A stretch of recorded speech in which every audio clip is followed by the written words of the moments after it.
한국은 무조건 25%, 미국이 자동차 관세를 실시하면서 한국에 엄청난 관세를 붙였습니다. 자동차 시장이 큰 만큼 한국이 큰 타격을 입고 미국의 협상에 적극적으로 요청할 거란 생각에서였는데요. 하지만 미국의 이런 정치인들의 의도와는 상황이 다르게 돌아가고 있었습니다. 정작 이를 반대한 건 미국인들이었는데요. 한국 자동차 관세에 반대하는 시민들의 목소리가 쏟아지고 있습니다. 그들이 왜 이런 목소리를 냈는지 바로 알아보겠습니다. 한국 자동차 수출을 응원하시는 분들은 구독과 좋아요 부탁드려요. 워싱턴 DC 국회의사당 건물 3층 제임스 웨버 의원실의 늦은 오후는 언제나 고요했습니다. 저는 에린 카터.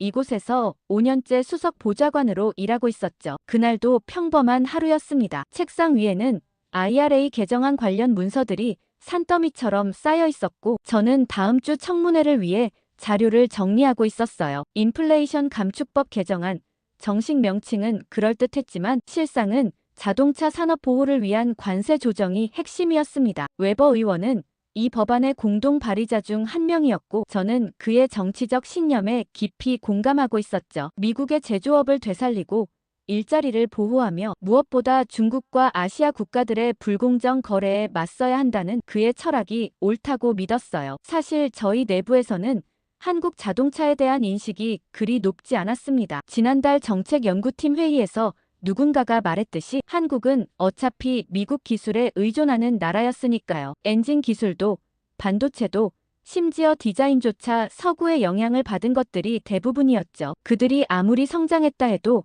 결국은 미국 시장에서 우리 조건에 맞춰 살아남아야 하는 처지였어요. 제 동료들은 한국 브랜드를 일종의 운 좋은 사례 정도로 여겼습니다. 적절한 시기에 적절한 가격으로 시장에 진입했지만 진짜 기술력이나 브랜드 파워에서는 독일이나 일본은 물론이고 미국 브랜드와도 비교할 수 없다는 것이 일반적인 인식이었죠. 저 역시 그런 생각에 동조하고 있었습니다. 한국 자동차는 싸고 실용적이지만 그 이상도 그 이하도 아니라고 생각했어요. 특히 저희가 자주 인용하던 논리는 이런 것이었습니다. 한국 기업들이 성장할 수 있었던 건 미국 시장의 관대함 덕분이었다는 거죠. 미국이 무역 장벽을 낮춰주고 기술 이전을 허용해주고 심지어 군사 동맹까지 제공해주었기 때문에 가능한 일이었다는 식의 논리였어요. 그러니 이제 미국 산업이 어려워졌다면 당연히 그들이 양보해야 한다는 것이 우리의 생각이었습니다. 문서를 한 장씩 넘기다가 제 손이 멈췄습니다. 법안 173페이지 하단 모서리에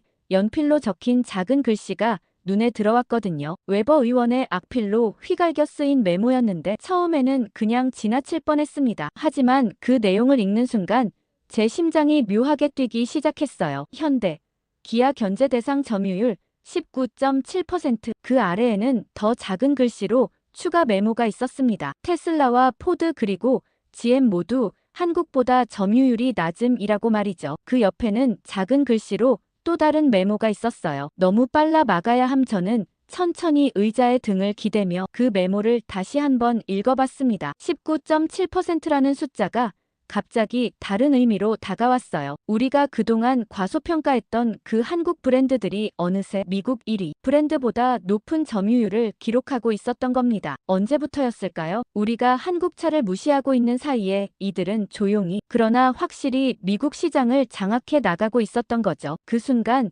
제 머릿속에서 뭔가가 번뜩였어요. 지난 몇 달간 진행된 수많은 회의들과 업계 로비스트들과의 만남, 그리고 법안 작성 과정에서 오갔던 대화들이 새로운 의미로 다가왔습니다. 우리가 공공연히 말해왔던 미국 보호는 사실 표면적인 이유였고 진짜 타겟은 따로 있었던 거죠. 제가 그동안 자국 산업 보호라고 믿어왔던 것이 사실은 두려움에서 나온 선제 공격이었다는 걸 깨달았거든요. 우리는 한국을 과소평가했지만 동시에 그들을 가장 경계하고 있었던 겁니다. 이건 단순한 보호무역이 아니었어요. 이것은 정밀하게 계산된 견제였죠. 법안 통과는 예상보다 훨씬 수월했습니다. 상원에서 67대 33으로 하원에서는 278대 157로 압도적인 표차였죠. 저는 그날 밤 의사당 복도에서 동료들과 함께 작은 축배를 들었어요. 웨버 의원의 얼굴에는 만족스러운 미소가 번져 있었고 참모들은 이미 다음 선거 전략을 논의하기 시작했습니다. 그날 밤 자축 파티에서 나온 이야기들은 지금 생각해보면 정말 오만했습니다. 누군가는 한국 놈들이 이제 정신 차리겠지라고 말했고, 다른 누군가는 어차피 미국 시장 없으면 그들도 끝이라며 웃어댔어요. 자동차 업계 로비스트인 리처드 하몬드는 샴페인 잔을 들며 이렇게 말했죠. 한국은 여전히 미국 기술에 목매고 사는 나라야. 엔진과 부품 그리고 소프트웨어까지 우리 없이는 아무것도 못해. 저 역시 그런 분위기에 동조했어요. 솔직히 말하면 한국이 어떤 반응을 보일지 궁금하기도 했고 조금은 우쭐해 있기도 했습니다. 마침내 미국이 제대로 된 힘을 보여준 것 같았거든요. 70년간 혈맹이라고 불러온 관계지만 비즈니스는 비즈니스였으니까요. 언론의 반응도 예상 범위 내였어요. CNN은 미국 자동차 산업의 역습이라는 제목으로 보도했고 폭스뉴스는 드디어 찾은 공정 경쟁의 출발점이라고 평가했습니다. 월스트리트 저널은 좀 더 신중한 톤이었지만 전반적으로는 긍정적인 분석이 줄을 잃었죠. 저는 그 기사들을 하나씩 읽으며 뿌듯함을 느꼈어요. 특히 기억에 남는 건 폭스 비즈니스에 출연한 디트로이트 자동차 분석가의 발언이었습니다. 한국 브랜드들이 지금까지 누린 혜택은 사실상 미국의 관대함 덕분이었다. 이제 공정한 경쟁의 시대가 열릴 것이라고 단언했어요. 방송 패널들도 모두 고개를 끄덕였죠. 한국 자동차는 결국 가격 경쟁력에만 의존해온 브랜드이고 관세가 부과되면 자연스럽게 시장에서 밀려날 것이라는 전망이 지배적이었습니다. 하지만 며칠이 지나면서 뭔가 이상한 느낌이 들기 시작했습니다. 한국 정부의 반응이 너무 조용했거든요. 보통 이런 경우 항해 성명이나 WTO 제소 발표, 최소한 외교적 유감 표명 정도는 나오는 게 일반적이었는데 이번에는 정말 아무것도 없었어요. 한국 대사관에서 발표한 것이라고는 단 한 줄짜리 보도자료뿐이었습니다. 관련 법안의 통과를 확인했으며 향후 대응 방안을 검토 중입니다. 처음에는 그냥 당황해서 반응이 늦는 것이라고 생각했어요. 동료들도 비슷한 반응이었죠. 역시 작은 나라들은 대응할 카드가 별로 없지라는 식의 반응들이었어요. 웨버 의원실의 선임 정책 보좌관인 스티브 밀러는 아예 이렇게 말했습니다. 한국이 뭘 할 수 있겠어? 결국 우리한테 와서 협상 테이블에 앉자고 할 거야. 하지만 일주일이 지나도 2주일이 지나도 한국 측에서는 별다른 움직임이 없었습니다. 외교부 대변인 브리핑에서도 한국 관련 질문이 나오면 계속 모니터링하고 있다는 천편일률적인 답변만 반복했죠. 이상했어요. 너무 조용했습니다. 저는 점점 불안해지기 시작했어요. 제가 5년간 국제통상 관련 업무를 담당하면서 봐온 패턴과는 완전히 달랐거든요. 중국은 즉시 반박 성명을 냈고 일본은 외교 채널을 통해 우려를 표명했으며 심지어 멕시코까지 위반 가능성을 언급했는데 정작 가장 큰 타격을 받을 한국만 조용했어요. 가장 이상했던 건 한국 언론의 반응이었습니다. 저는 매일 아침 한국 주요 언론사들의 영문 기사를 체크하는 습관이 있었는데 이들의 보도 톤이 예상과 전혀 달랐어요. 분노나 실망보다는 오히려 차분한 분석 기사들이 줄을 잃었죠. 심지어 어떤 기사는 이번 기회에 한국 자동차 업계가 미국 의존도를 줄이고 글로벌 시장 다변화를 추진할 수 있는 계기가 될 것이라는 분석까지 있었어요. 저는 그 기사를 읽으면서 묘한 기분이 들었습니다. 마치 그들이 이미 다른 계획을 가지고 있는 것처럼 느껴졌거든요. 그 침묵이 점점 더 무겁게 다가왔어요. 법안 시행 첫 주 월요일 아침 제가 사무실에 도착했을 때 책상 위에는 시장 분석 보고서가 놓여 있었습니다. 금요일 장 마감 후 발표된 관세 세부 시행령의 여파였죠. 보고서 첫 페이지에는 굵은 글씨로 이렇게 적혀 있었어요. 한국 자동차 관련 주식 시간외 거래에서 추가 하락 지속. 저는 그 숫자들을 보며 묘한 만족감을 느꼈습니다. 예상했던 시나리오가 정확히 맞아떨어지고 있었거든요. 월요일 정규장이 열리자 한국 자동차 주식들은 더욱 급락했어요. 장 초반 마이너스 15%까지 떨어졌다가 오후에 조금 회복했지만 여전히 마이너스 11% 선에서 마감했습니다. 웨버 의원실 분위기는 축제 그 자체였습니다. 스티브 밀러는 블룸버그 터미널을 보면서 큰 소리로 웃었어요. 봐라, 시장이 정직하게 반응하잖아.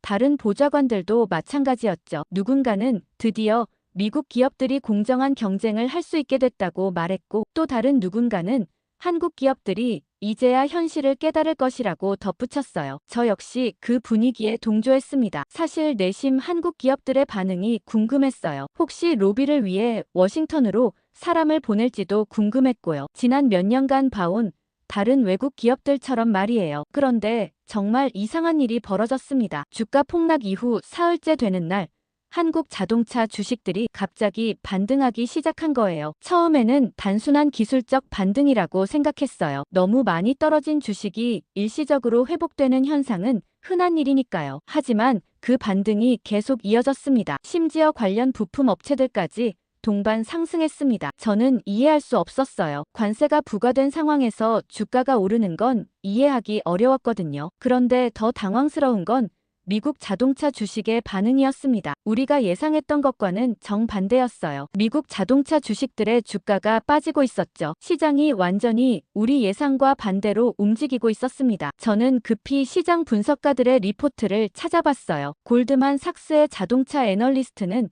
이렇게 분석했습니다. 한국 자동차 기업들의 멕시코 생산 능력과 유럽 시장 확장 전략이 시장에서 재평가되고 있다. 모건 스탠리는 더 구체적이었어요. 현대차의 글로벌 공급망 다변화가 미국 관세의 영향을 최소화할 것으로 전망된다. 이게 무슨 말인지 이해하는데 시간이 걸렸습니다. 한국 기업들이 이미 미국 관세에 대비한 대안을 준비하고 있었다는 뜻이었거든요. 그것도 꽤 오래전부터 말이에요. 저는 더 자세한 정보를 찾기 위해 업계 전문지들을 뒤져봤어요. 그때 발견한 사실이 정말 충격적이었습니다. 현대차는 이미 2년 전부터 멕시코 공장 증설을 진행하고 있었고, 기아는 유럽과 인도 생산기지 확장에 막대한 투자를 하고 있었어요. 심지어 북미 시장용 차량도 상당 부분을 멕시코에서 생산할 계획을 세워놓고 있었죠. 저는 그제서야 깨달았습니다. 한국 기업들의 침묵은 당황해서가 아니었어요. 이들은 이미 우리의 움직임을 예상하고 있었고 대응책까지 준비해놓고 있었던 거죠. 우리가 법안을 준비하는 동안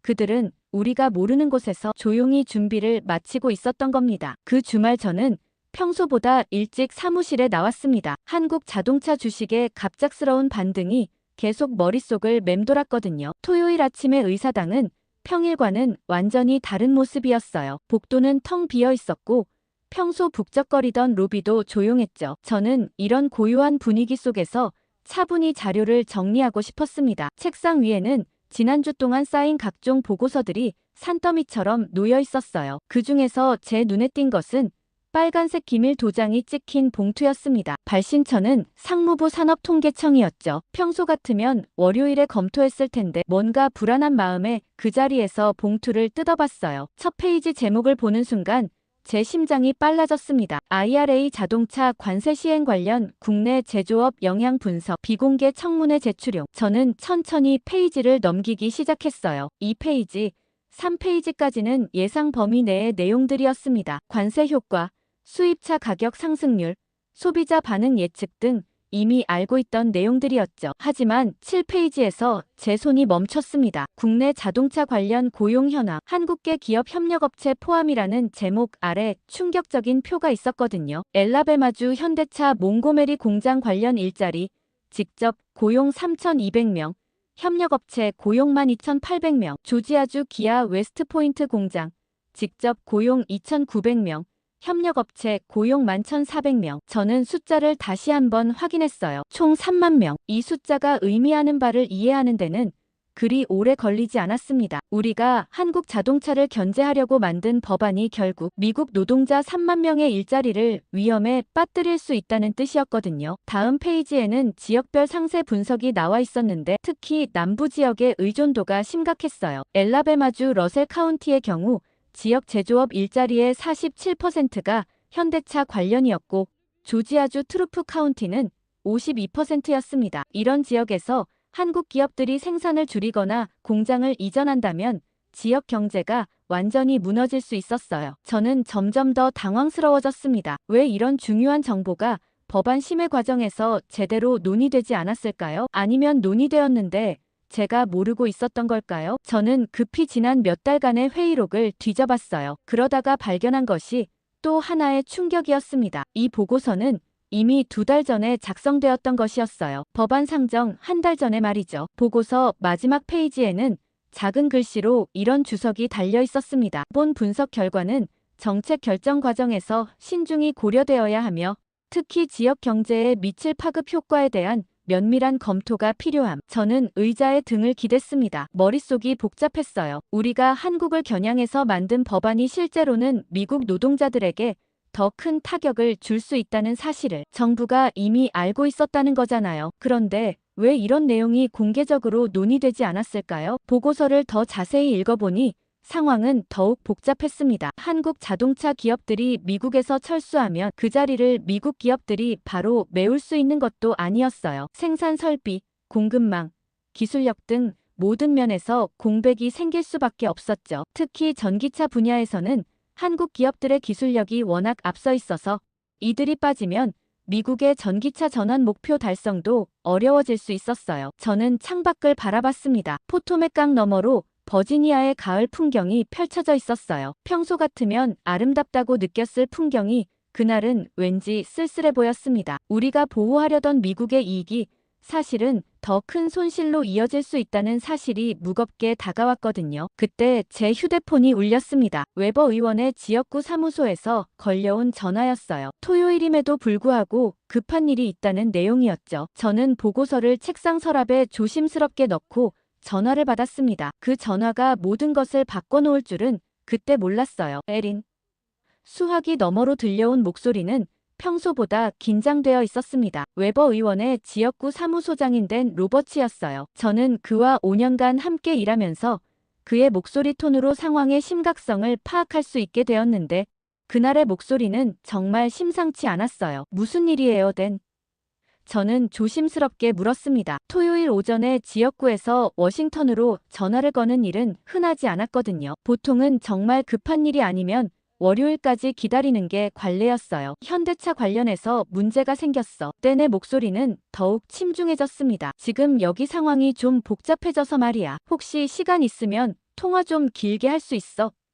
저는 책상 서랍에 넣어둔 보고서를 떠올렸어요. 혹시 그 보고서와 관련된 일일까 하는 생각이 들었죠. 물론이죠. 무슨 일인지 자세히 말씀해주세요. 댄이 들려준 이야기는 제가 전혀 예상하지 못했던 것이었습니다. 현대차 협력업체 중에 알라바마 스틸 파브리케이션이라는 회사가 있어. 거기서 차체 부품을 만드는데 어제 직원들한테 일시해고 통보가 나갔다고 해. 현대차에서 주문량을 30% 줄인다는 통보를 받았다는 거야. 저는 숨이 막히는 느낌이었어요. 제가 방금 본 보고서의 내용이 현실로 나타나고 있었던 거죠. 30%면 140명이었죠. 그때는 더 심각한 게 따로 있다고 했습니다. 다른 협력업체들도 비슷한 통보를 받고 있다고 했죠. 헌터스빌의 오토 글래스 테크놀로지는 50명, 모빌의 파워트레인 컴포넌츠는 80명, 지금까지 확인된 것만 해도 270명이 넘는 숫자라고 전했어요. 저는 의자에 주저앉았습니다. 숫자로만 봤던 것들이 실제 사람들의 삶과 연결되는 순간이었어요. 270명이라는 건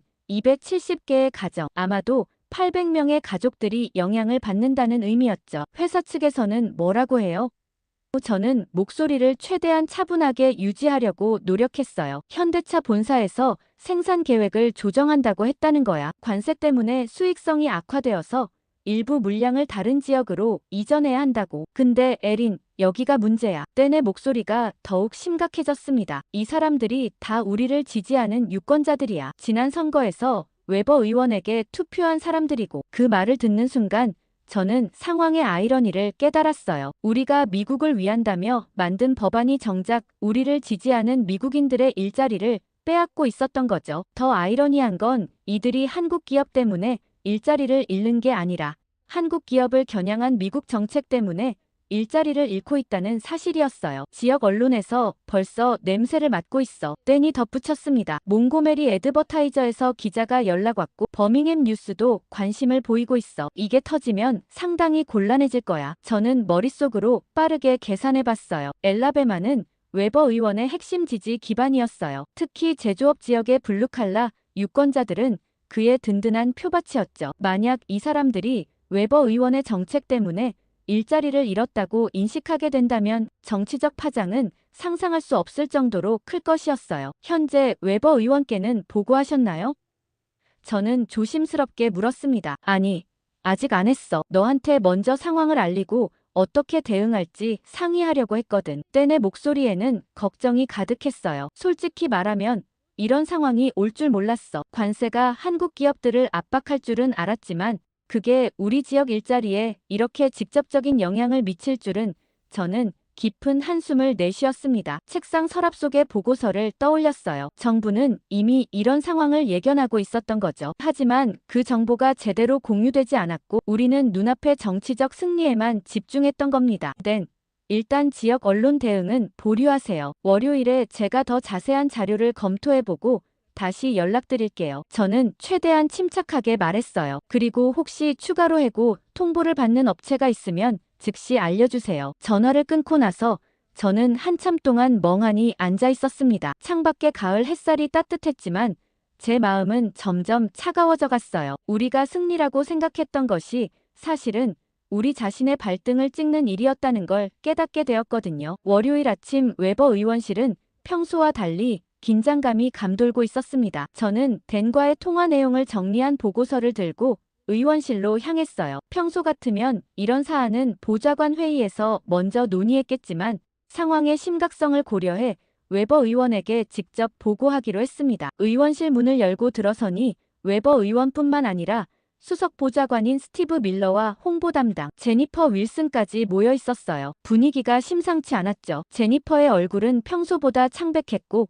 스티브는 신경질적으로 펜을 돌리고 있었습니다. 웨버 의원이 저를 보더니 바로 본론으로 들어갔습니다. 주말 동안 지역구에서 연락이 왔다는 것을 이미 알고 있었어요. 엘라베마 현지 언론에서 현대차 협력업체 해고 소식을 다루기 시작했다고 했습니다. 월요일 아침 몽고메리 애드버타이저 일면에 실렸다는 것이었죠. 스티브 밀러가 신문 기사를 테이블 위에 펼쳐놓았습니다. 헤드라인은 관세 정책의 역설, 한국차 견제가 미국인 일자리 위협이었어요. 기사를 읽어보니 생각보다 더 심각했습니다. 단순히 해고 소식만 전하는 게 아니라 정책의 모순을 정면으로 지적하고 있었거든요. 제니퍼 윌슨이 입을 열었습니다. 이미 다른 언론사들에서도 연락이 오고 있다고 했어요. CNN, MBC, 심지어 워싱턴 포스트까지 관심을 보이고 있다는 것이었죠. 이 문제가 전국적인 이슈가 될 가능성이 높다고 우려를 표했습니다. 웨버 의원은 잠시 침묵하다가 이것이 일시적인 현상일 것이라고 말했습니다. 한국 기업들이 압박을 느끼고 있는 증거이고 결국 협상 테이블로 나올 것이라고 했어요. 하지만 그의 목소리에는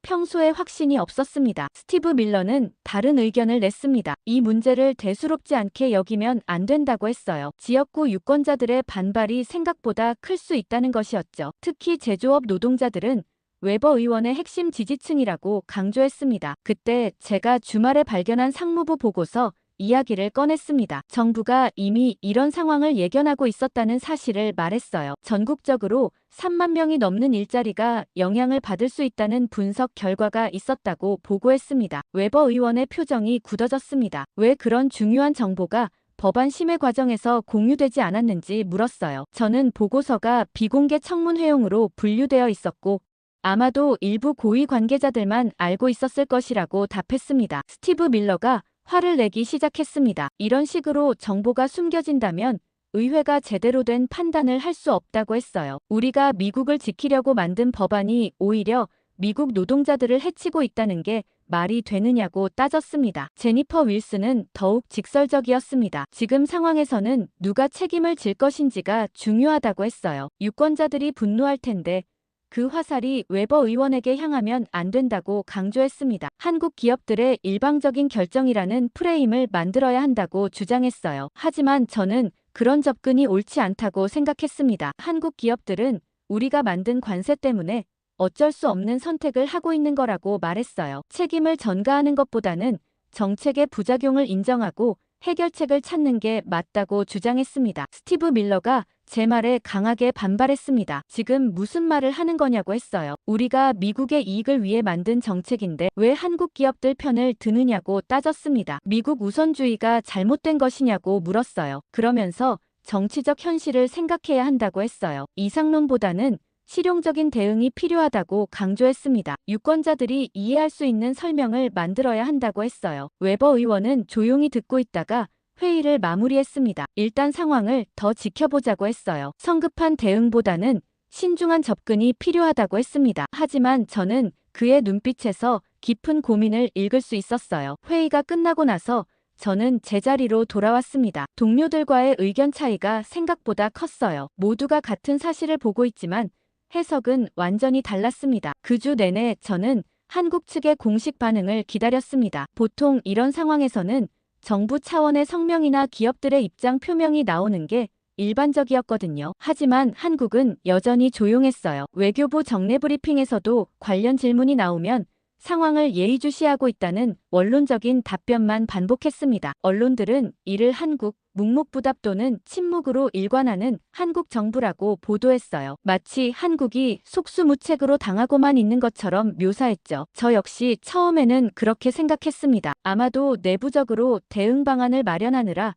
시간이 걸리는 것이겠거니 했어요. 하지만 제가 국제통상 관련 데이터를 정기적으로 모니터링하면서 발견한 것들은 심상치 않아 보였습니다. 표면적으로는 조용해 보였지만 실제로는 그게 다가 아니었죠. 먼저 눈에 띈 것은 유럽 수출 데이터였습니다. 한국 자동차의 유럽 수출량이 지난 분기 대비 23% 급증했어요. 특히 독일과 프랑스에서의 판매량이 눈에 띄게 늘어났습니다. 이런 증가폭은 단순한 시장 변동으로는 설명하기 어려운 수준이었어요. 더 흥미로운 건 동남아시아 지역이었습니다. 베트남, 태국, 인도네시아에서 한국 자동차 판매량이 각각 30% 이상 증가했어요. 현지 언론 보도를 보니 한국 기업들이 이 지역에서 대대적인 마케팅 캠페인을 벌이고 있다는 내용이 나왔습니다. 미국에서 철수한 물량을 다른 시장으로 돌리고 있는 것처럼 보였어요. 게다가 현대차가 멕시코 티후아나 공장의 생산 능력을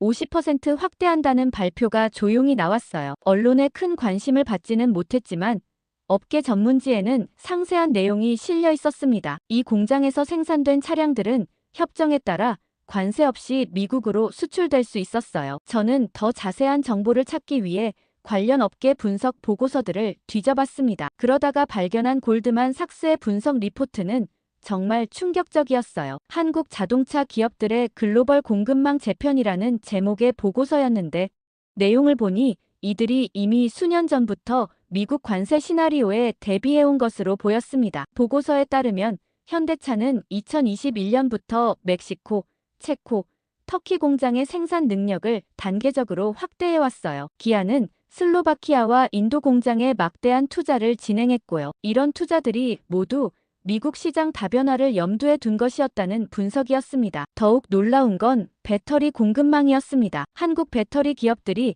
미국산 원자재 사용을 줄이고 호주, 칠레, 콩고 등으로 공급처를 다변화하고 있다는 정보가 나왔어요. 심지어 일부는 중국산 원자재로 대체하는 계획까지 검토하고 있다고 했습니다. 가장 인상적이었던 건 한국 기업들의 기술 개발 속도였습니다. 자체 반도체 개발, 독자적인 전기차 플랫폼 구축, 심지어 배터리 재활용 기술까지 미국 의존도를 줄이는 방향으로 빠르게 진행되고 있었어요. 이런 기술 개발들이 모두 최근 몇 년 사이에 가속화된 것으로 보였습니다. 저는 점점 더 확신하게 되었습니다. 한국의 침묵은 무기력함이 아니라 준비된 대응이었던 거죠. 이들은 미국의 압박을 예상하고 있었고 이미 대안을 마련해 놓고 있었던 겁니다. 우리가 한국을 압박하는 동안 그들은 조용히 미국 없는 세계를 준비하고 있었어요. 그날 저녁 저는 이런 정보들을 정리해서 간단한 메모를 작성했습니다. 한국의 침묵 뒤에 숨겨진 움직임들이라는 제목이었어요. 이 메모를 웨버 의원에게 보고해야 할지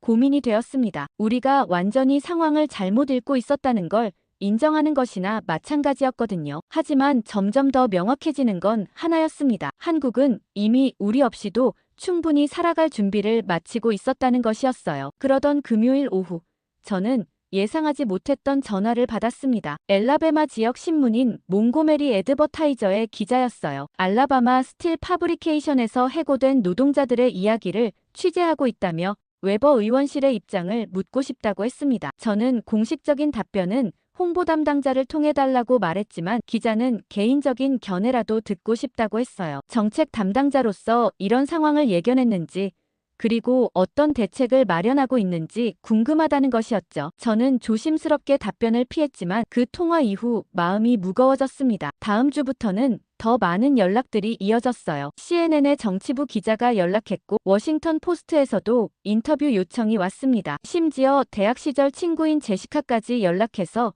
이런 상황을 어떻게 생각하는지 물어봤어요. 제시카는 디트로이트에서 자동차 업계 일을 하고 있었는데 업계에서도 이 문제에 대한 관심이 높다고 했습니다. 그런데 도저히 외면할 수 없는 연락들이 있었습니다. 엘라베마에서 온 직접적인 연락들이었죠. 해고된 노동자의 아내라고 밝힌 여성이 웨버 의원실로 전화를 걸어왔어요. 남편이 15년간 현대차 부품을 만드는 회사에서 일했는데 갑자기 해고 통보를 받았다는 것이었죠. 새 아이를 키우고 있는데 앞으로 어떻게 살아야 할지 모르겠다고 했습니다. 그 여성은 웨버 의원이 만든 법 때문에 이런 일이 생긴 것 아니냐고 물었어요. 한국 회사를 압박하려다가 오히려 미국 사람들이 피해를 보는 것 아니냐고 따졌습니다. 저는 적절한 답변을 찾을 수 없었어요. 공식적인 입장을 말하기에는 너무 개인적이고 절실한 호소였거든요. 지역구 사무소에 댄 로버츠도 비슷한 이야기들을 전해왔습니다. 해고된 노동자들이 의원 사무소로 직접 찾아와서 항의하고 있다는 것이었어요. 이들은 모두 웨버 의원을 지지해왔던 사람들이었죠. 그런데 이제는 배신감을 느끼고 있다고 했습니다. 가장 기억에 남는 건 한 노동자가 댄에게 한 말이었어요. 한국 회사가 문제가 아니라 우리 정부가 문제라고 했다는 겁니다. 한국 회사는 15년간 성실하게 일자리를 제공해왔는데 정치인들이 표를 얻으려고 괜한 싸움을 벌여서 결국 우리가 피해를 보게 됐다고 했다는 것이었어요. 저는 그 말을 듣고 깊이 생각해봤습니다. 정말로 누구의 잘못일까요? 한국 기업들은 단순히 경제적 합리성에 따라 움직였을 뿐이었어요. 관세가 부과되면 수익성이 악화되니까 다른 대안을 찾는 게 당연한 일이었죠. 그렇다면 이런 결과를 예견하지 못한 우리가 잘못된 걸까요? 주말에 고향인 버지니아로 내려갔을 때 대학 동창들과 만났습니다. 그들 중 몇몇은 제가 국회에서 일한다는 걸 알고 있었어요. 자연스럽게 최근 이슈가 화제로 올랐죠. 한 친구는 정말 솔직하게 물어봤습니다. 정말로 이런 결과를 원했던 거냐고요. 또 다른 친구는 자신의 형이 조지아 기아 공장에서 일하고 있다고 했어요. 최근 회사 분위기가 좋지 않다는 소식을 들었다고 했습니다. 혹시 더 많은 해고가 있을 수도 있다는 소문도 돌고 있다고 했어요. 그 친구는 제게 정말 진지하게 물었습니다. 정치가 이렇게 일반 사람들의 삶을 망가뜨려도 되는 거냐고요. 저는 답할 수 없었습니다. 공식적인 답변이나 정치적인 논리로는 설명할 수 있었겠지만 친구로서 한 사람으로서는 할 말이 없었어요. 우리가 정말 미국을 위한다며 만든 정책이 실제로는 미국 사람들에게 피해를 주고 있었으니까요. 월요일에 사무실로 돌아왔을 때 제 책상 위에는 더 많은 연락처 메모들이 쌓여 있었습니다. 언론사, 시민단체, 그리고 개인들까지 모두 같은 질문을 하고 있었어요. 정말 누구의 책임인가? 이런 상황을 어떻게 해결할 것인가? 저는 그 질문들을 보면서 깨달았습니다. 사람들이 정말 궁금해하는 건 기술적인 해명이나 정치적인 변명이 아니었어요. 그들은 진짜 책임이 누구에게 있는지, 그리고 앞으로 어떻게 될 것인지 알고 싶어 했습니다. 하지만 저는 여전히 답할 수 없었어요. 아니, 답하고 싶지 않았습니다. 진실을 말하기에는 너무 불편했고, 거짓을 말하기에는 양심이 허락하지 않았거든요. 그래서 저 역시 침묵을 선택했습니다. 다음 날 저는 평소보다 30분 일찍 의원실에 도착했습니다. 최근 계속되는 전화와 연락들 때문에 정신없는 하루를 보내고 있었거든요. 조용한 시간에 밀린 업무를 정리하고 싶었어요. 하지만 의사당 건물에 들어서는 순간 뭔가 이상한 분위기를 감지했습니다. 경비원들이 평소보다 많았고 출입구 주변에서 무언가를 준비하는 듯한 움직임이 보였어요. 저는 별 생각 없이 엘리베이터를 타고 3층으로 올라갔습니다. 웨버 의원실로 향하는 복도를 걸어가다가 창문 밖을 내려다봤는데 그때 제 발걸음이 멈췄어요. 의사당 건물 앞 계단에 사람들이 모여 있었습니다. 처음에는 관광객들인 줄 알았는데 자세히 보니 손에 무언가를 들고 있었어요. 플래카드와 현수막이었죠. 저는 창문에 더 가까이 다가가서 그 내용을 읽으려고 했습니다. 현수막의 글씨가 선명하게 보였어요. 한국차가 아니라 우리 일자리가 무너졌다. 관세 정책의 피해자는 미국 노동자. 웨버 의원 책임져라. 마지막 문구를 읽는 순간 저는 가슴이 뜨끔했습니다. 이들이 웨버 의원을 직접적으로 겨냥하고 있었던 거죠. 저는 급히 의원실로 들어갔습니다. 이미 스티브 밀러와 제니퍼 윌슨이 도착해 있었고 둘 다 긴장한 표정이었어요. 웨버 의원은 아직 오지 않았지만 상황을 파악하기 위한 긴급 회의가 필요했습니다. 스티브 밀러가 상황을 설명해줬습니다. 어젯밤부터 엘라베마와 조지아에서 버스를 타고 올라온 사람들이라고 했어요. 대부분이 현대차나 기아 관련 협력업체에서 해고된 노동자들과 그 가족들이었습니다. 예상보다 규모가 컸어요. 약 150명 정도가 모인 것 같다고 했습니다. 제니퍼 윌슨은 언론 대응이 걱정된다고 했어요. 이미 지역 방송국들이 현장에 나와 있다고 했습니다. CNN과 MBC도 취재진을 보냈다는 정보가 있었어요. 이 문제가 전국적인 뉴스가 될 가능성이 높다고 우려했습니다. 저는 다시 창문으로 가서 아래를 내려다봤습니다. 사람들의 표정이 보였어요. 분노보다는 절망에 가까운 얼굴들이었습니다. 아이를 데리고 온 여성도 있었고 나이든 남성들도 보였어요. 이들은 정치적인 이유로 온 것이 아니라 생계 때문에 온 사람들이었습니다. 한 남성이 들고 있는 피켓이 특히 눈에 띄었어요. 15년간 성실히 일했습니다. 이제 어디로 가야 합니까? 간단한 문구였지만 무게감이 있었습니다. 저는 그 글을 읽으면서 마음이 무거워졌어요. 스티브 밀러가 경비팀과 연락을 취하고 있었습니다. 혹시 건물 내부로 들어오려고 시도하는지 확인하고 있었어요. 하지만 지금까지는 평화로운 시위를 하고 있다고 했습니다. 단순히 자신들의 목소리를 들려주고 싶어 하는 것 같다고 했어요. 제니퍼 윌슨은 웨버 의원이 도착하기 전에 대응 방안을 정해야 한다고 했습니다. 시위대와 만날 것인지 아니면 다른 입구로 들어올 것인지 결정해야 한다고 했어요. 언론 인터뷰를 할 것인지도 정해야 했습니다. 저는 조심스럽게 의견을 냈습니다. 웨버 의원이 시위대를 만나서 직접 이야기를 들어보는 게 어떨지 제안했어요. 이들은 의원의 지지자들이었고 정당한 우려를 표현하고 있는 것이라고 말했습니다. 하지만 스티브 밀러는 지금 만나면 정책 실패를 인정하는 것처럼 보일 수 있다고 했어요. 정치적으로 위험한 선택이라고 우려했습니다. 대신 서면 성명을 발표하는 것이 안전하다고 제안했어요. 그리고 언론이 지켜보는 상황에서 즉석 발언을 하면 실수할 가능성이 높다고 했어요. 신중한 접근이 필요하다고 강조했습니다. 하지만 저는 다른 생각이었습니다. 이 사람들은 단순한 정치적 반대자들이 아니었어요. 정책의 직접적인 피해자들이었고 웨버 의원을 믿고 지지해왔던 사람들이었습니다. 그들의 목소리를 외면하는 것은 옳지 않다고 생각했어요. 창밖의 사람들을 다시 바라봤습니다. 그들의 눈빛에는 원망보다는 간절함이 있었어요. 정말로 답을 찾고 싶어하는 사람들의 눈빛이었습니다. 저는 그 눈빛을 피할 수 없었습니다. 우리가 만든 정책의 진짜 얼굴이 바로 저 사람들이었으니까요. 하지만 웨버 의원은 직접적인 만남을 피했죠. 그날 오후 시위가 끝난 뒤 저는 사무실에서 관련 뉴스들을 체크하고 있었습니다. 주요 언론사들이 모두 이 소식을 다뤘어요. CNN은 미국 관세 정책의 역설적 결과라는 제목으로 보도했고 MBC는 한국차 견제가 불러온 미국 일자리 타격이라고 했습니다. 예상했던 반응들이었죠. 하지만 정말 큰 파장은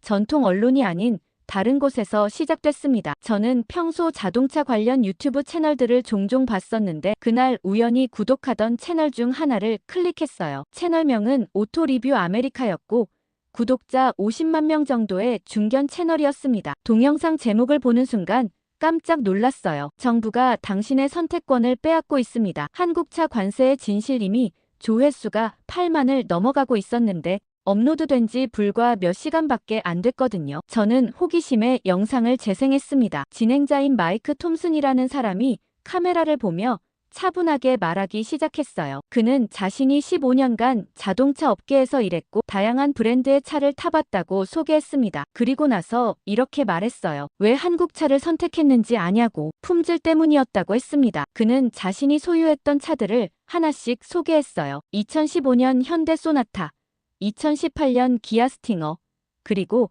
최근에 산 현대 투싼. 각각의 차에 대한 솔직한 후기를 들려줬습니다. 고장이 거의 없었고 AS도 만족스러웠으며 무엇보다 가격 대비 성능이 뛰어났다고 했어요. 그러면서 그는 이런 질문을 던졌습니다. 정부가 관세를 부과하는 진짜 이유가 뭘까요? 정말로 미국 소비자를 위한 건가요? 아니면 경쟁에서 밀리고 있는 기업들을 보호하기 위한 건가요? 그의 목소리에는 진심 어린 의문이 담겨 있었어요. 가장 인상적이었던 부분은 그가 실제 데이터를 보여준 것이었습니다. 지난 5년간 각 브랜드별 품질 평가, 고객 만족도, 그리고 리세일 밸류까지 상세하게 비교했어요. 한국 브랜드들이 대부분의 항목에서 상위권에 있었습니다. 심지어 일부 항목에서는 독일 프리미엄 브랜드들을 앞서고 있었어요. 그는 이렇게 말했습니다. 만약 한국 차가 정말 품질이 떨어진다면 관세가 필요 없을 것이라고. 소비자들이 알아서 선택하지 않을 테니까요. 하지만 지금 상황은 오히려 반대라고 했어요. 품질이 좋으니까 사람들이 선택하고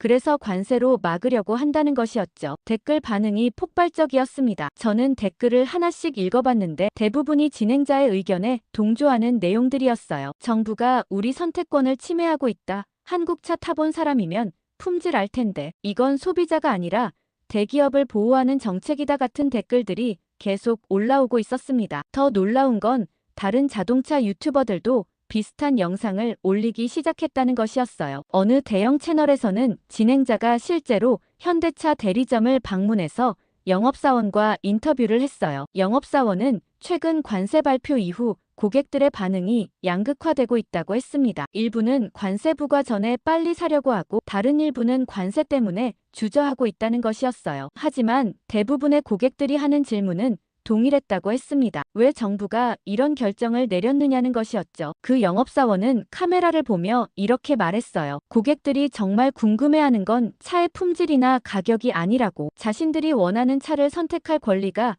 왜 제한되는지 이해할 수 없다는 것이라고 했습니다. 저는 이런 영상들을 보면서 점점 더 불편해졌어요. 이들이 제기하는 질문들이 너무나 합리적이었거든요. 정말로 소비자를 위한 정책이라면 왜 소비자들이 반발하고 있을까요? 정말로 공정한 경쟁을 위한 것이라면 왜 품질로 경쟁하지 않고 관세로 막으려고 할까요? 여론이 뒤집히고 있었습니다. 처음에는 정부 정책을 지지하는 분위기였는데 이제는 오히려 정책에 대한 의문이 커지고 있었어요. 영상들의 파급력을 목격한 후 저는 직접 한국 측 입장을 들어보고 싶다는 생각이 들었습니다. 공식적인 외교 채널이나 언론 보도가 아닌 실무진의 생생한 목소리를 듣고 싶었어요. 마침 제가 아는 통상 전문 변호사가 한국 기업들과 자주 일한다고 했던 기억이 났습니다. 며칠의 연락과 조율 끝에 워싱턴 듀폰 서클 근처의 작은 한식당에서 만남이 성사됐습니다. 상대방은 현대자동차 북미 법무팀에서 일하는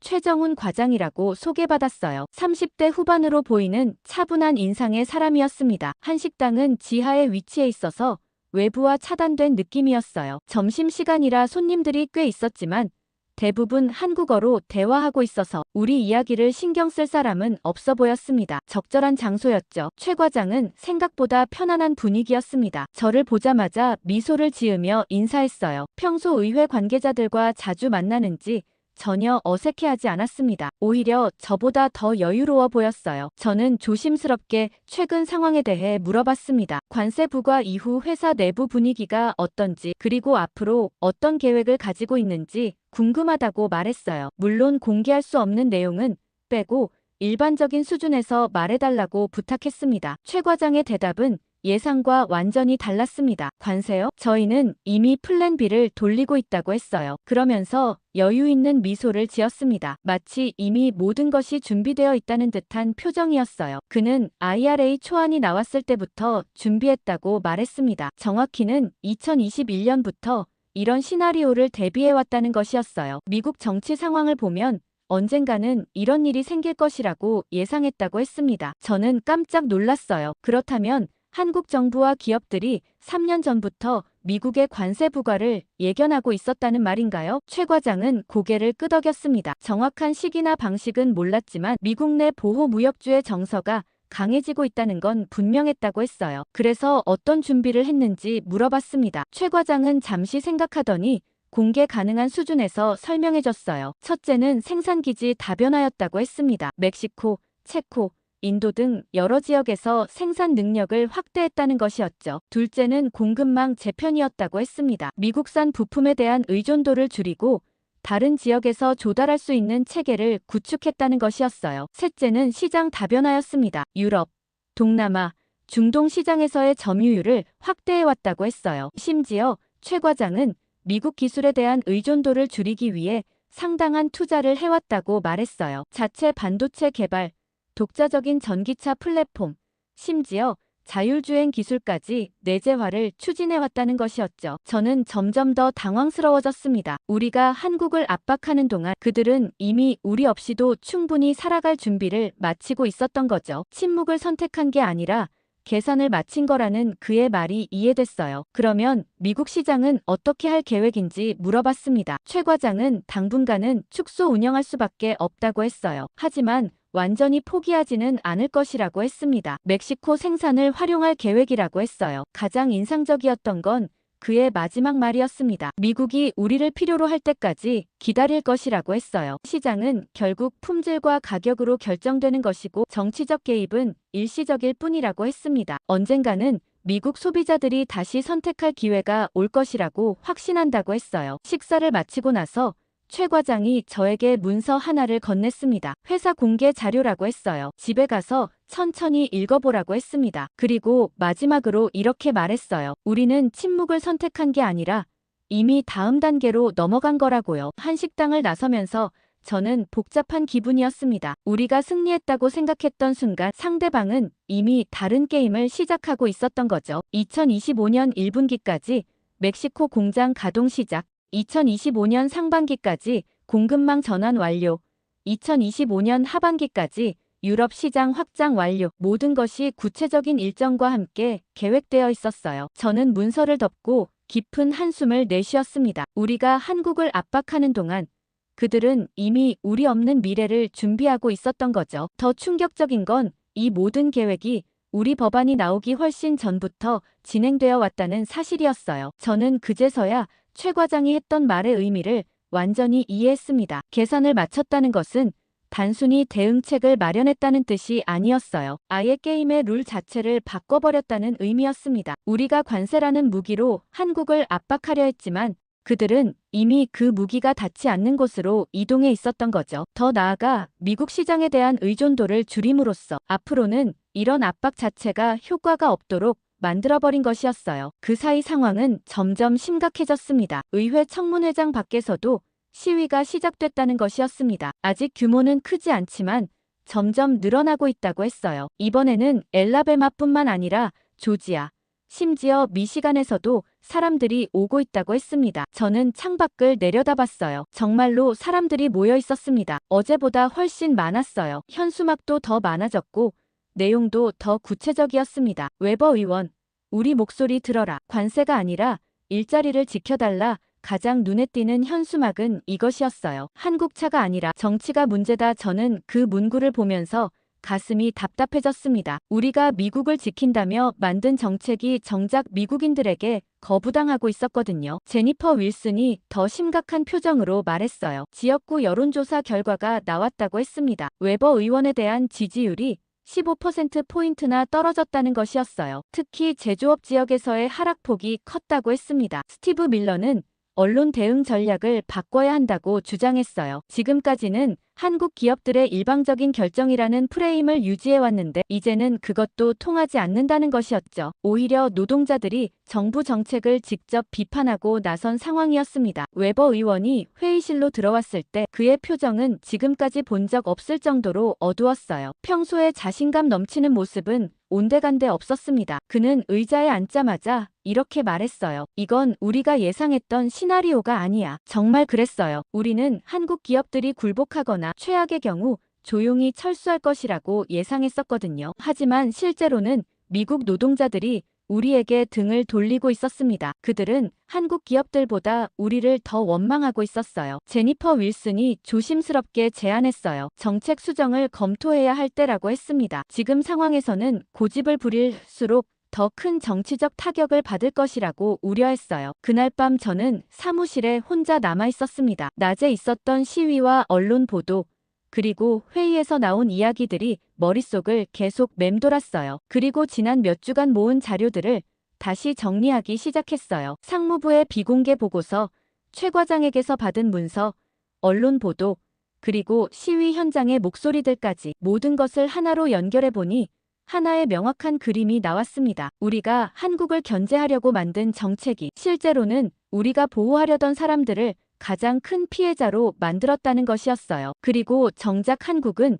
이미 우리의 압박이 닿지 않는 곳으로 이동해 있었다는 사실이었죠. 저는 컴퓨터를 켜고 보고서 작성을 시작했습니다. 제목을 정하는데 시간이 걸렸어요. 여러 가지를 고민해봤지만 결국 가장 직설적인 제목을 선택했습니다. 관세가 자른 건 우리가 지키려던 사람들입니다. 첫 번째 섹션에서는 상황 요약을 적었어요. IRA 개정안의 목적과 실제 결과 사이의 괴리를 수치로 정리했습니다. 한국 자동차 수입량은 12% 감소했지만 미국 자동차 관련 일자리는 오히려 8,300개가 줄어들었다는 데이터를 포함했어요. 두 번째 섹션에서는 예견 가능했던 부작용들을 다뤘습니다. 상무부 보고서에서 이미 경고했던 내용들이 그대로 현실화되었다는 점을 강조했어요. 정보가 있었지만 제대로 공유되지 않았고 결과적으로 잘못된 정책 결정으로 이어졌다는 분석이었습니다. 세 번째 섹션이 가장 중요한 부분이었어요. 한국의 대응 전략 분석이었습니다. 최 과장에게서 받은 정보를 바탕으로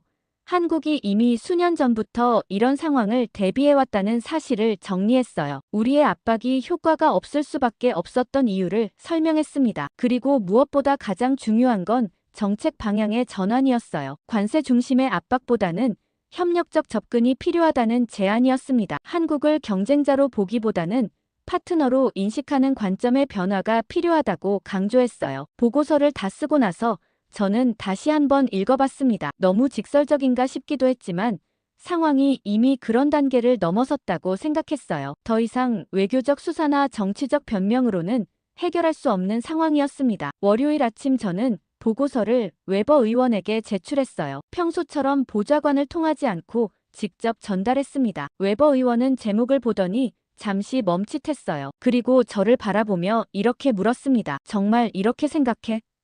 저는 고개를 끄덕였습니다. 지난 몇 주간 확인한 모든 사실들이 이 결론을 뒷받침한다고 답했어요. 더 이상 현실을 외면할 수는 없다고 말했습니다. 웨버 의원은 보고서를 받아들고 의자에 앉았어요. 그리고 오랫동안 첫 페이지를 바라보기만 했습니다. 페이지를 넘기지도 않고 아무 말도 하지 않았어요. 그 침묵이 길게 느껴졌습니다. 마침내 그가 입을 열었어요. 이 보고서대로라면 우리가 완전히 잘못 판단한 거네. 그의 목소리에는 인정하고 싶지 않지만 인정할 수밖에 없다는 복잡한 감정이 담겨 있었습니다. 저는 조심스럽게 대답했어요. 잘못 판단했다기보다는 상황 변화를 제대로 파악하지 못했다고 말했습니다. 한국의 변화, 시장의 변화, 그리고 유권자들의 인식 변화를 놓쳤다고 설명했어요. 웨버 의원은 한참 더 보고서를 들여다봤습니다. 페이지를 천천히 넘기면서 중요한 부분에는 밑줄을 그었어요. 특히 한국의 대응 전략 부분에서 오래 머물렀습니다. 보고서를 다 읽고 나서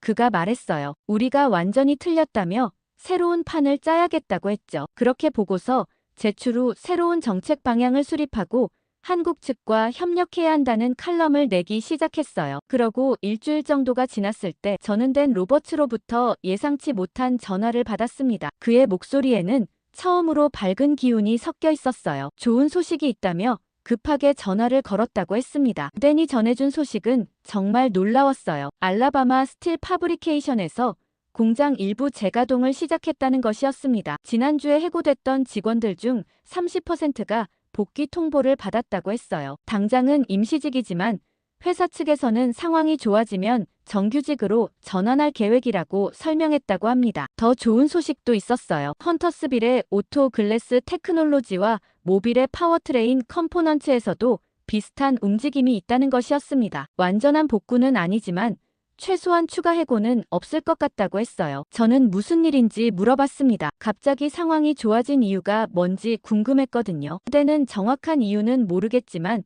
현대차 본사에서 생산 계획을 일부 조정했다는 소문이 있다고 했어요. 아마도 멕시코 공장 가동이 예상보다 늦어지면서 당분간 기존 협력업체들을 더 활용하기로 했을 수도 있다고 추측했습니다. 하지만 가장 큰 변화는 다른 곳에서 일어나고 있었어요. 댄이 전해준 바에 따르면 지역 여론이 조금씩 바뀌고 있다는 것이었습니다. 시위에 참가했던 노동자들이 이제는 다른 목소리를 내기 시작했다고 했어요. 어떤 변화인지 구체적으로 물어봤더니 댄은 흥미로운 이야기를 들려줬습니다. 시위 참가자들이 자체적으로 성명서를 발표했다는 것이었어요. 내용은 웨버 의원에 대한 지지 의사 표명이었다고 했습니다. 물론 조건부 지지였지만요. 성명서의 핵심은 이런 것이었다고 했어요. 웨버 의원이 진심으로 지역 일자리를 지키려는 의도였다는 것을 이해한다는 내용이었습니다. 다만 방법에서 아쉬움이 있었고 앞으로는 더 신중한 접근을 해달라는 요청이었다고 했어요. 저는 그 이야기를 들으면서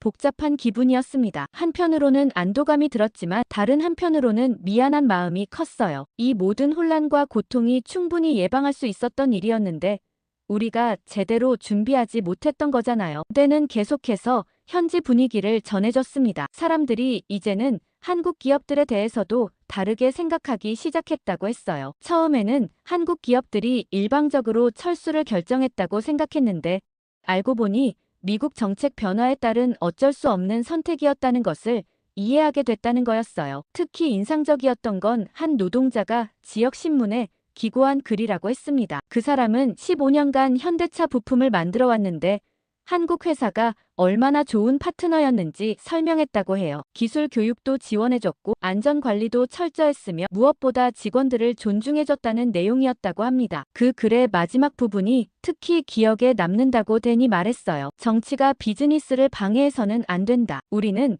한국 동료들과 계속 함께 일하고 싶다는 내용이었다고 했습니다. 저는 창밖을 바라봤습니다. 워싱턴의 가을 하늘이 맑게 개어 있었어요. 몇 주 전까지만 해도 무거웠던 마음이 조금은 가벼워지는 느낌이었습니다. 완전한 해결은 아니지만 최소한 최악의 상황은 피한 것 같았어요. 댄과의 통화를 마치고 나서 저는 조용히 창가에 서서 생각에 잠겼습니다. 지난 몇 주간의 일들이 파노라마처럼 지나갔어요. 처음 메모를 발견했을 때의 충격, 한국의 침묵에 대한 당황, 시위 현장의 절절한 목소리들, 그리고 마침내 진실을 깨닫게 된 순간까지 가장 큰 교훈은 사람들의 힘이었습니다. 정치인들이 만든 정책이 잘못됐을 때 결국 그것을 바로잡는 것도 사람들의 목소리였어요. 엘라베마와 조지아에서 올라온 노동자들, 유튜브에서 진실을 말한 리뷰어들, 그리고 진심 어린 항의의 목소리를 낸 모든 사람들이 세상을 바꾼 거였죠. 저는 그들을 향해 조용히 속삭였습니다. 당신들의 분노가